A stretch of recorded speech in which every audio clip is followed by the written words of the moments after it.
ஈரான்ல எண்ணெய் இருக்குன்னு சொல்லி பண்ண போறாரா, இல்ல ஈரான் கிட்ட அணுகுண்டு இருக்குன்னு சொல்லி பண்ண போறாரா? அணுகுண்டு இருக்குன்னு சொல்லி பண்ணாருன்னா ஆபரேஷன் மிட் நைட் ஹேமர்ன்ட்டு ஜூன் 22, 2025 பண்ணாரு. அப்ப அது என்ன? எத்தனை நாளைக்கு? லாஜிஸ்டிக் சப்ளைன்னு ஒண்ணு வேணும்ல, சாப்பிடறதுக்கு மத்த இதுக்கெல்லாம் சப்ளை வேணும்ல. எத்தனை நாள் சண்டை போடுறதா உத்தேசம்? ஈராக் மாதிரி ஒரு 15 வருஷமா, 20 வருஷமா, எத்தனை வருஷம்? ஈரான்ல இருந்து அவர்களோட வீரர்களோட செவக்கடங்க எடுத்துட்டு போறதுக்கு ரெடியா? அதுக்கு தைரியம் இருக்கா ட்ரம்ப்புக்கு? இருந்தா கிரீன்லாண்டிய இப்ப போய் பிடிச்சிருப்பாரு. ஈரானால யுஎஸோட 40,000 படைகளோ 50,000 படைகளோ எல்லாருமே ஈரானோட ரேடாருக்குள்ளதான் இருக்காங்க. அவங்களோட ஏவுகணைகளோட அந்த அந்த இலக்குக்குள்ளதான் இருக்காங்க. நினைக்கிறப்ப போடலாம். அவங்க இப்போ அமெரிக்காவோட சப்போர்ட்ல ஈரான் அடிக்கலான்னு யோசிச்சாலே ஈரான் வந்து ட்ரோனை விட்டு அடிக்குது. கப்பல் காலி. அமெரிக்கா அமைச்ச சப்ளைஸ் காலி. B for Pichaikkaran, B for Pakistan. பிச்சை பாத்திரம் ஏந்தி வந்தேன் ஐயனே அப்படின்னு ட்ரம்ப் முன்னாடி போய் நிப்பாங்க அவங்க. ட்ரம்ப் வந்து தானும் அழிந்து உலகத்தையும் அழிக்க வேண்டும் என்று நினைக்கிறாரோ என்னவோ தெரியல எனக்கு. எப்படியும் அமெரிக்காவோட டாலரும் டாலர் பாண்டும் இன்னைக்கு ஊசல் அப்படின்னுவாங்களே, அது மாதிரி ஊசல் அப்படி இருக்கு. என்னைக்கு ரஷ்யாவோட காசை $300 பில்லியன் அளவுக்கான காசை வந்து அவங்களோட பணத்தை உலகத்துல இருந்து அவங்களோட இன்வெஸ்ட்மெண்ட்டை வந்து பறிமுதல் பண்ணாங்களோ அன்னைக்கே அமெரிக்கா மேல இருந்த நம்பிக்கை உலக நாடுகளுக்கு போயிடுச்சு.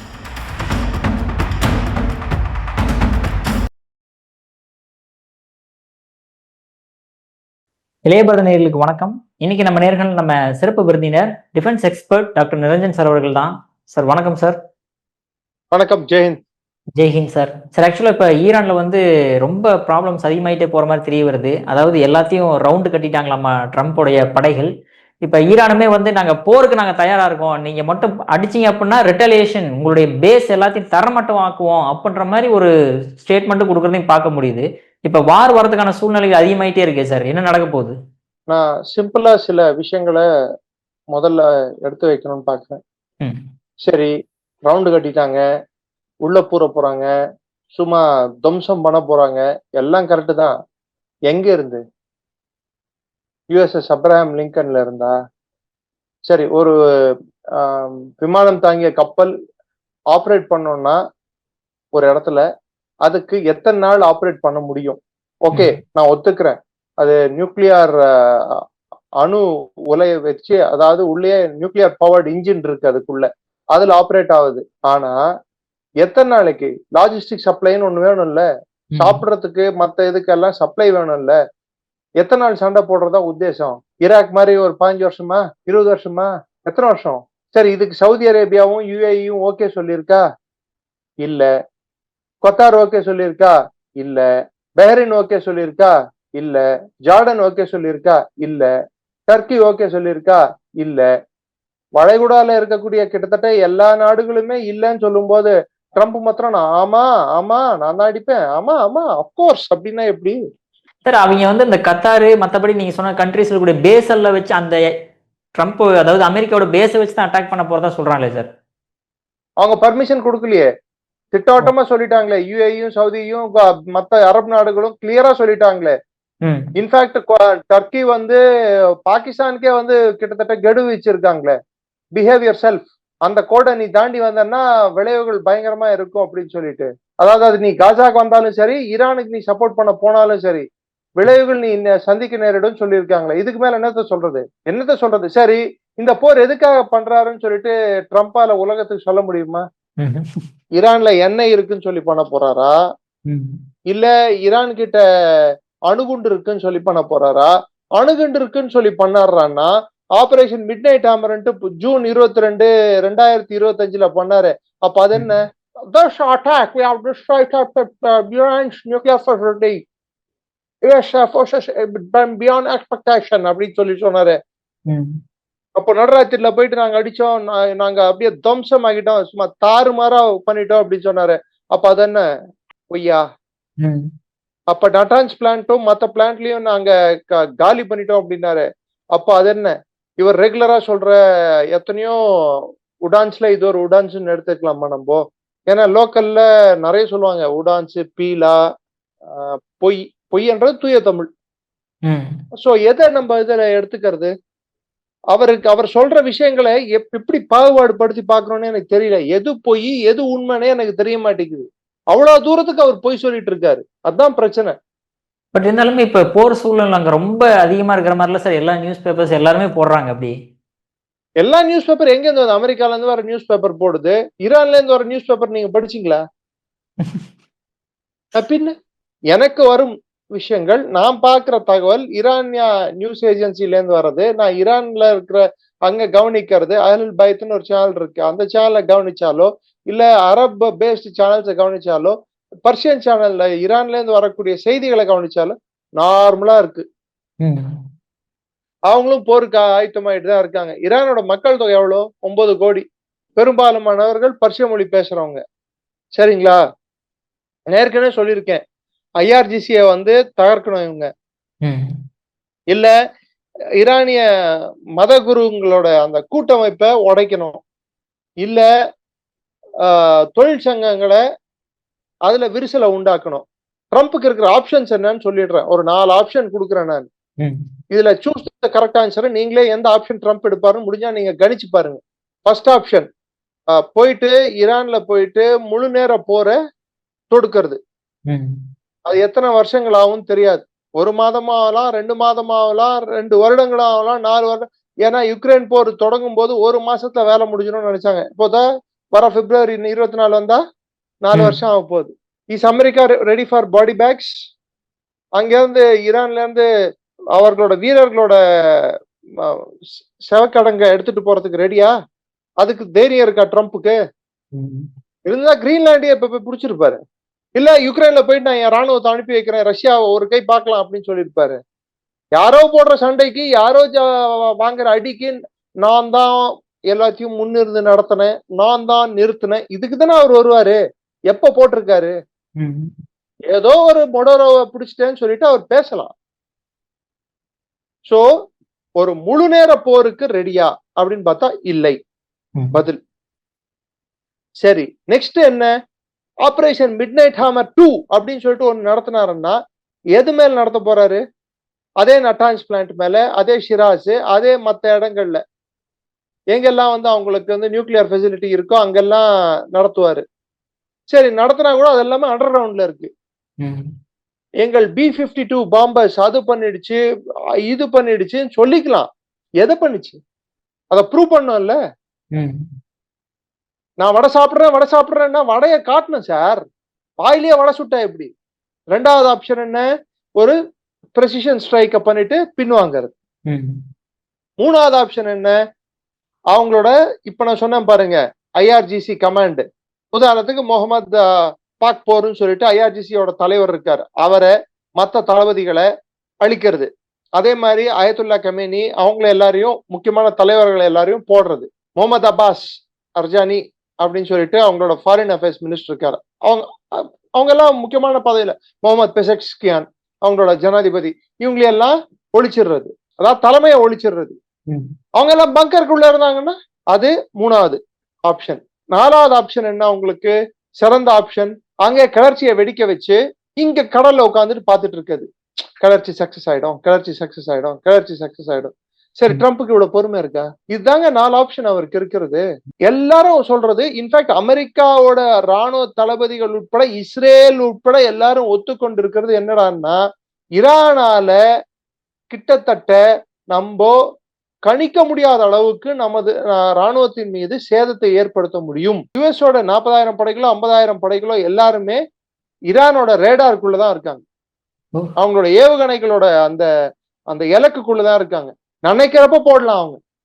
ஈரான் அவ்வளவு பெரிய பவர்ஃபுல்லான கண்ட்ரியா சார் அவங்க? ஈரானு கிட்டத்தட்ட 6,000 ஏவுகணை, 4,500ல இருந்து 6,000 ஏவுகணைகளை வச்சுட்டு இருக்காங்க அவங்க. அதுல சில ஏவுகணைகள் ட்ரம்ப் அவருக்காக கட்டி கொண்ட சொகுசு பங்களா மேர்லாகோ அப்படின்னு சொல்லிட்டு பிளாரிடால இருக்கு, யுஎஸ்ல. அதை போய் தாக்கக்கூடிய தன்மை கொண்டது. அதை வேற போட்டு வேற காட்டுறாங்க, நாங்க மார்லாகோ வரைக்கும் அடிப்போம் அப்படின்ட்டு. இதுல வேற ஈரான் டிவில சிமுலேஷன் எக்ஸசைஸ் மாதிரி ஒரு திடீர்னு ஒரு அந்த நம்ம துப்பாக்கி சுடும் போது அந்த இது படத்துல எல்லாம் காட்டுவாங்க பாருங்க, ஒரு கோடு போட்டு அப்படி ஒரு பெரிஸ்கோப்பை காட்டுறது. அந்த பெரிஸ்கோப்ல இருந்து ஒரு நெக்ஸ்ட் ஒரு மெசைல காட்டுறது. அந்த மெசைல் ஸ்ட்ரைட்டா போய் ஒரு கப்பல் அடிக்கும். கப்பல் அடிச்ச உடனே கப்பல் வந்து 2 உடையும், துண்டா. கட்டுமரம் தண்ணியில முழுனா உடையும் போது அப்படி அவ்வளக்கணும் 2 புட்டுக்கும். புட்டுக்கிட்டு அப்படியே நிக்கும், மெதுவா தண்ணியில உள்ள போவோம். கடைசியில் அதோட பேர் USS அப்ரஹாம் லிங்கன் வரும். இப்படி எல்லாம் சிமுலேஷனை வந்து காட்டுறாங்க. அவங்க எந்த ஸ்டைல் அட்டாக் பண்ணுவாங்கன்ட்டு மெசைல் கன் போர்ட்ஸை வச்சுக்கிட்டு அப்படியே போய் ரேம் பண்ற மாதிரி சும்மா சர்ன்னு போயிட்டு, ஒரு காலத்துல சீடைகஸ் இதுல ஃபேமஸ், அது மாதிரி ஈரான் காட்டுது. இது மாதிரி நான் போய் கப்பலை போய் அடிப்பேன். இவங்களுக்கு என்ன பயன்டான்னா, மற்ற நாடுகளுக்கு நீ அடி வாங்குறது இல்லாம என்னையும் சேர்த்து அடி வாங்க சொல்றிய, எப்படி சாமி? இது இல்லாம அவங்களோட ஆயில் கண்டென்ட் 20-25% ஆயில் ட்ரேட் வந்து அடி வாங்கிடும். அவங்களோட ஸ்ட்ரெயிட்ஸ் ஆஃப் ஹார்மூஸை தாண்டி தானே போய் ஆகணும். அங்க இருக்கிற கப்பலை 10-15 கப்பலை, ஆயில் கார்கோ கப்பல் எல்லாத்தையும் முழுகடிச்சிட்டாங்கன்னு வச்சுக்கோங்க, என்ன வருது? நான் 3rd மெசைல் டிஃபென்ஸ் சிஸ்டம் இஸ்ரேலுக்கு கொடுப்பேன், இஸ்ரேல் வந்து நான் காப்பாத்துவேன். சரி, நீ கொடுப்ப. போன வாட்டி அயன் டூமே ஒன்றும் பண்ண முடியல, நீ 3rd கொடுப்ப. அவன் 100 மெசைல் அனுப்புவான், எத்தனை மெசைல் இன்டர்செப்ட் பண்ண முடியும்? இன்னைக்கு இஸ்ரேல் இருக்கிற சூழ்நிலைக்கு இன்னொரு எஸ்கலேஷன் அவங்க எதிர்பார்க்க முடியுமா? இப்பதான் சிவனேன்னு சொல்லிட்டு 3 மாசமா ஆயிடுச்சு அவங்க பிரீத் பண்ற ஸ்பேஸ் கிடைச்சிருக்கு. போர் நிறுத்தம் வந்து காசால 3 மாசம் தான் ஆயிருக்கு. அதுக்குள்ள இவரோட சொந்த வெறுப்புக்காக இஸ்ரேல இன்னொரு வம்புக்கு இழுத்தா எப்படி? சரி, இஸ்ரேலோட வராங்கன்னு நினைச்சுக்கோங்க. ஆனா இப்ப ஈரானால அச்சுறுத்தல் என்ன? நித்தன்யாவு அதை வந்து எப்படி வந்து கரெக்ட்னு சொல்ல முடியும்? 2வது, அவங்களோட நட்பு நாடு டர்க்கியே பஃபர் ஜோனை கிரியேட் பண்ணிட்டு இருக்கு. பஃபர் ஜோன்னா, நாளைக்கு அகதிகள் யாராவது வந்தாங்கடான்னா, வேற ஏதாவது ஈரான்ல இருந்து ஒரு பெரிய மக்கள் அட்டாக்கால மக்கள் வந்து இடம் பெயர் நேரிட்டால் அங்க வந்து என்ன பண்றதுன்னு சொல்லிட்டு ஒரு பஃபர் ஜோனை ரெடி பண்ணிட்டு இருக்காங்க. ஆனா டர்க்கிக்கும் ஈரானுக்கும் இருக்கிற வர்த்தகம் ஷிஃப்ட் வெளியே, அமெரிக்காவோட சிஸ்டமோட வெளியே 2 பேருக்கும் வர்த்தகத்தை நடத்திட்டு இருக்காங்க. அவள் எதுக்குங்க? இந்தியாவோட deputy national secretary adviser Kapoor, அவர் வந்து நேற்று ஈரான் போயிட்டு வந்திருக்காரு. இன்னைக்கு நம்ம பேசிட்டு இருக்கிற இந்த நிமிஷம் 10க்கும் மேற்பட்ட அரபு நாடுகளோட வெளியுறவுத்துறை அமைச்சர்கள் இந்தியால இருக்காங்க. அதுல யுஏயோட அமைச்சர் இருக்காரு, சொமாலியாவோட அமைச்சர் இருக்காரு, லிபியாவோட அமைச்சர் இருக்காரு, மொரிஷியானாவோட அமைச்சர் இருக்காரு, ஒமனோட அமைச்சர் இருக்காரு, சவுதியோட அமைச்சர் இருக்காரு. சோ இவங்க எல்லாம் முக்கியமான அமைச்சர்கள் தானே. ஏதோ நடக்கு. இதுல வேற டெமிட்ரி பெஸ்கோ வேற சும்மா இல்லாம ஈரான் அடிச்சான்னா திரும்பி நடக்கிறதே வேறன்னு சொல்லிட்டு ரஷ்யா வேற வார்னிங் கொடுத்துருக்கு. சைனா சீக்கிரட்டா கப்பல் அனுப்பியிருக்கு. இது நடுவுல அமெரிக்கா வந்து சீக்கிரட்டா பாகிஸ்தானுக்கு ஒரு பெரிய ஏவுகணைகள் எல்லாத்தையும் தாங்கிய ஒரு சீக்கிரட் கப்பல் ஒண்ணு அனுப்புனாங்க கராச்சியில. நேத்து கராச்சி ஹார்பர்ல ஒரு பெரிய அட்டாக், ஒரு கப்பல் வந்து பெருசா வெடிச்சு செதறி இருக்கு. யாரும் சொல்ல மாட்டேங்கிறாங்க, வரும், மெதுவா வரும். ஏன்னா கிட்டத்தட்ட பாகிஸ்தான் ஏர் ஸ்பேஸ்ல ஏர் டிஃபென்ஸ் என்பதே இல்ல. இன்னைக்கு அடி ஒண்ணு இடி மாதிரி இல்ல, அப்போ விழுந்தது போன மே மாசம். இன்னி வரைக்கும் ஏந்திரிக்க முடியல. இப்போ அமெரிக்காவோட சப்போர்ட்ல ஈரான் அடிக்கலான்னு யோசிச்சாலே ஈரான் வந்து ட்ரோனை விட்டு அடிக்குது. கப்பல் காலி, அமெரிக்கா அமைச்ச சப்ளைஸ் காலி. ஏதோ போர்க்கருவி அமைச்சிருக்காங்க, ஆயுதங்கள் அமைச்சிருக்காங்க, அந்த கப்பல் முழுசா அவுட்டு. இந்த நேரத்துல எல்லா இஸ்லாமிய நாடுகளும் போர் வேணாம், ஈரான் பக்கம் நிக்கிறாங்கன்னு நான் சொல்ல வரல, இப்போதைக்கு வேணாம் அப்படின்னு தான் அவங்க சொல்றாங்க. பரவாயில்ல, எனக்கு காசு கொடுத்தா போதும், எது வேணாலும் ஓகேன்னு சொல்ற ஒரே நாடு B for Pichaikkaran, B for Pakistan.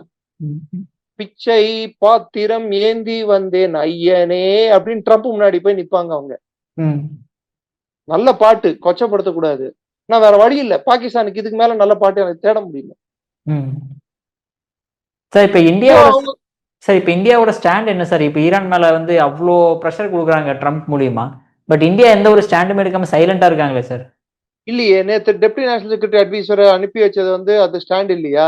இந்தியாவோட ஸ்டாண்ட் என்ன? உலக அமைதி தான் எங்களோட ஸ்டாண்டுன்னு சொல்றாங்க. அப்படின்னா என்ன? போற அவங்க விரும்பலன்னு சொல்றதுன்னு ஸ்டாண்டு. ஜெய்சங்கர் வெளிப்படையாவே சொல்லியிருக்காரு,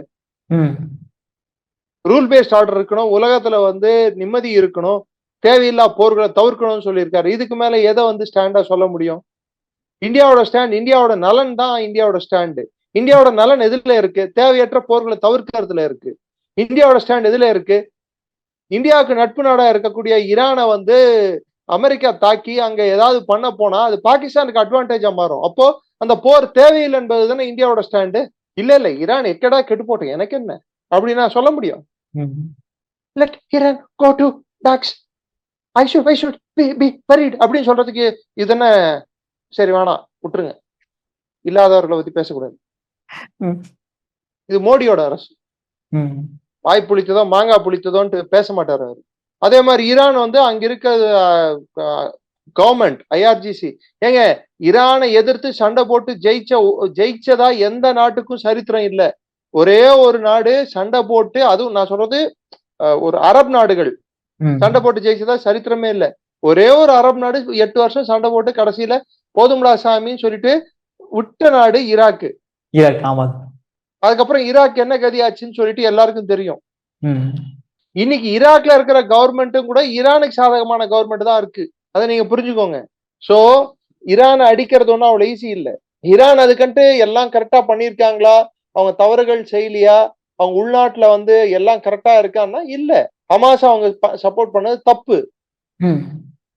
அதனால அவங்களுக்கு நடந்த பாதிப்புகள் என்னன்னு எடுத்து பார்த்தோம்டான்னா, அந்த மொத்த வெஸ்ட் ஏசியா ரீஜன்ல, மேற்காசிய ரீஜன் பகுதியில அவங்களுக்கு நட்பு நாடுகளா இருந்த அரசாங்கம் எல்லாமே வந்து பறி போச்சு அவங்க கையை விட்டு. இன்னைக்கு யமன், இன்னும் சொல்ல போனா சிரியா, லெபனான், இது எல்லாமே அவங்க கையை விட்டு போயிடுச்சு. அவங்க கிட்டத்தட்ட இஸ்ரேல் அச்சுறுத்தல் கொடுத்துட்டு இருந்தாங்க ஹிஸ்புல்லாவை வச்சு. இவங்க இங்க உட்காந்துட்டு அங்க அச்சுறுத்தல் கொடுத்துட்டு இருந்தாங்க. சிரியா வந்து இஸ்ரேலுக்கு ஒரு பெரிய தீரா தலைவலியா இருந்தது. அதே சமயத்துல இந்த சைடு யமன் ஒரு பிரச்சனையா இருந்தது. சோ இங்கெல்லாம் வந்து இன்னைக்கு தலைகீழா சிச்சுவேஷன் மாறி இருக்கு சார். ஈரானுக்குன்ட்டு நட்பு நாடுன்னு பாத்தீங்கன்னா யாரும் இல்ல. சரி, நட்பு படைகள் ஹிஸ்புல்லா வந்து வரும். ஆனா ஹிஸ்புல்லா முன்னேறந்த பலம் இன்னைக்கு இருக்கான்னா இல்ல. பேஜர் குண்டு வெடிப்புக்கு அப்புறமா இஸ்ரேல் வந்து கிட்டத்தட்ட ஹிஸ்புல்லாவை செயலிழக்க செஞ்சிருச்சு. அதை நம்ம ஒத்துக்கிட்டு தானே ஆகணும். அப்படி இல்லாட்டியும் கிதாப் அல் ஹிஸ்புல்லான்னு சொல்லிட்டு ஒரு அமைப்பு இருக்கு, ஒரு சப்சிடரி அமைப்பு, அதாவது கிளை அமைப்பு. அந்த அமைப்பு ஈராக்ல இருந்து ஒரு 1000 பேர், 800ல இருந்து 1000 பேரை வந்து ஈரானுக்கு அமைச்சிருக்காங்க. அவங்க ஃபைட்டர்ஸ், மிலிட்டியாஸ் அப்படின்வாங்க, போராளிகளை அமைச்சிருக்காங்க. இந்த பக்கம் பாகிஸ்தானும் அவங்களோட போராளிகளை பலூச்சிஸ்தான்ல இருந்து அனுப்பி பாக்குது. இது நடுவுல பலூச்சிஸ்தான்ல வேற ஜாஃபர் எக்ஸ்பிரஸ் வேற போட்டு அட்டாக் பண்ணிருக்காங்க பலூச் லிபரேஷன் ஆர்மி. போன நவம்பர்ல நடந்தது ஜாஃபர் எக்ஸ்பிரஸ் அட்டாக். அதுக்கப்புறம் இப்ப நடக்குது. ஆசிம் முனீர் பலூச்சிஸ்தானை கையே விட்டாரு, கையே கழுவிட்டாரு. இது நடுவுல ஈரான் பிரச்சனையில போய் உள்ள மூக்க நுழைச்சாருன்னா என்ன நடக்கும்? So this game is it will go out of control. ரெண்டாவது, எந்த நாடுமே எரிசக்தியோட விலை, எரிபொருளோட விலை உயர்றத தவிர்க்க தான் செய்வாங்க. ட்ரம்ப் வந்து தானும் அழிந்து உலகத்தையும் அழிக்க வேண்டும் என்று நினைக்கிறாரோ என்னவோ தெரியல எனக்கு. பொருளாதார ரீதியில எப்படியும் அமெரிக்காவோட டாலரும் டாலர் பாண்டும் இன்னைக்கு ஊசல் அப்படின்வாங்களே, அது மாதிரி ஊசல் அப்படி இருக்கு. பிரான்ஸ் வந்து 1350 டன் தங்கத்தை எனக்கு திருப்பி கொடுன்னு சொல்லியிருக்காங்க. ஏன்னா ஜெர்மனியோட தங்கமும் பிரான்ஸோட தங்கமும் நியூயார்க்கோட வால்ட்ல இருக்கு. போர்ட் நாக்ஸ் மாதிரி அங்கங்க அவங்க வால்ட் வச்சிருக்காங்க, அதாவது தங்க கிடங்கு வச்சிருக்காங்க. இந்தியா எப்படி லண்டன்ல எடுத்தும் போய் ஒரு காலத்து தங்கத்தை வச்சு அதுக்கு மோடி வரைக்கும் நம்ம வெயிட் பண்ண வேண்டியது தங்கத்தை எடுத்துட்டு வர்றதுக்கு, திரும்ப எடுத்துட்டு வர்றதுக்கு. என்னைக்கு ரஷ்யாவோட காசை $300 பில்லியன் அளவுக்கான காசை வந்து அவங்களோட பணத்தை உலகத்துல இருந்து அவங்களோட இன்வெஸ்ட்மெண்ட்டை வந்து பறிமுதல் பண்ணாங்களோ அன்னைக்கே அமெரிக்கா மேல இருந்த நம்பிக்கை உலக நாடுகளுக்கு போயிடுச்சு. அவன் போதும்டா சாமி, உன் பெட்ரோல் டாலர், உன் டாலரை வச்சு நாங்க வியாபாரம் பண்ணதும் போதும், உன் டாலரை வந்து நாங்க சேமிப்புக்கு யூஸ் பண்ணதும் போதும், டாலர் பாண்ட்ஸை எங்களுக்கு பாண்டை வித்து நீ அச்சடிச்சு இஷ்டத்துக்கு செலவு பண்ணிட்டு எங்க மேலேயே போர் தொடுப்பியா அப்படின்னு சொல்லிட்டு எல்லாரும் டாலர் பாண்டை விற்க ஆரம்பிச்சிட்டாங்க. எல்லாரும் தங்கத்தை வாங்க ஆரம்பிச்சிட்டாங்க, வெள்ளியை வாங்க ஆரம்பிச்சிட்டாங்க. வெள்ளி விலை மலமலான உயர்ந்து கொண்டு இருக்கிறது. தங்க விலை ஆகாயத்தை தொடுகிறது. காரணம் என்ன? இன்னைக்கு ரிசர்வ் பேங்க் வந்து ஒரு டைரக்டிவ் கொடுத்துருக்கு, கவர்மெண்ட் டைரக்டிவ், யாருமே வந்து கோல்டு பாண்டா வாங்காதீங்க, கோல்டாவே வாங்குங்க அப்படின்ட்டு. இந்தியா அப்படிதான் வாங்கியிருக்கு. எவ்வளவு வெள்ளி வாங்கியிருக்குன்னு நினைக்கிறீங்க? கிட்டத்தட்ட 15,000 இருந்து 18,000 டன் வெள்ளிய வாங்கியிருக்கு. இவ்வளவு வாங்குறதுக்கான காரணம் என்ன? இவ்வளவு தங்கத்தை வாங்கறதுக்கான காரணம் என்ன? $50 பில்லியன் அளவுக்கான டாலர் பாண்ட்ஸை வந்து வித்துட்டோம் நம்ம. சைனாவும் $150 பில்லியன் அளவுக்கான டாலர் பாண்ட்ஸை வித்துட்டாங்க. டாலரை வந்து வித்துக்கிட்டே இருக்கோம் நம்ம. இதுக்குதான் அம்பாசிடர் செர்கி கோர் அப்படின்னு சொல்லிட்டு அமெரிக்காவோட இந்திய தூதர் பதவியேற்ற உடனே ஜனாதிபதியை சந்திப்பாங்க, போயிட்டு பிரதம மந்திரியை சந்திப்பாங்க, வெளியுறவுத்துறை அமைச்சர், யாராவது எந்த நாட்டோட ஆர்பிஐ கவர்னரையாவது முன்னொரு நாட்டோட தூதர் போய் சந்திக்கிறத பார்த்திருக்கீங்களா? இந்தியால நடந்திருக்கு, வேணும்னா ரிப்போர்ட்ஸ் எடுத்து பாருங்க. செர்கி கோர் வந்து இந்தியாவோட ஆர்பிஐ கவர்னரை வந்து சந்திச்சு பேசியிருக்காரு. ஏன்? எப்பா நீ டாலர் பாண்டை வித்துறாத சாமி. இப்ப தூது அனுப்புறாரு பின்னாடி பக்கமா ட்ரம்ப், நான் டீலுக்கு ரெடி, பார்த்து பேசிக்கலாம், பார்த்து பண்ணிக்கலாம் அப்படின்னு சொல்லிட்டு கண்கட்டின அப்புறம் சூரிய நமஸ்காரம். சரி பண்ணு, யார் வேணாம்னா. பட் நான் சொல்ற மாதிரி ஓடி விளையாடு பாப்பா, ஆனா என்கிட்ட விளையாடாத பாப்பா அப்படின்னு மோடி சொல்லிட்டாரு. இல்லைன்னா ட்ரம்ப்புக்கு நீ போப்பா அப்படின்ட்டாரு. he will wait. மத்தவங்க மாதிரி நான் யுக்கும் இந்தியாவுக்கும் நடந்த ட்ரேட் டீல் வந்து அமெரிக்காவுக்கு எதிரானதான் நான் நிலைப்பாடு வைக்க போறது இல்லை, அது இந்தியாவோட நிலையும் அல்ல. ஆனா யுக்கும் இந்தியாவுக்கும் நடந்த ட்ரேட் டீல் ஆனது அமெரிக்காவின் அச்சுறுத்தல்களை சற்றே தவிர்க்கும். இன்னும் சொல்ல போனா அமெரிக்கா வந்து இந்தியா கூட ட்ரேட் டீல் போடுறதுக்கு அந்த நாட்டு மக்களே கம்பல் பண்ணுவாங்க, ஒரு பிரஷர் பில்ட் ஆகும். இப்ப கனடா வேற ட்ரேட் டீல் சைன் பண்றதுக்கு ரெடி ஆயிட்டு இருக்கு.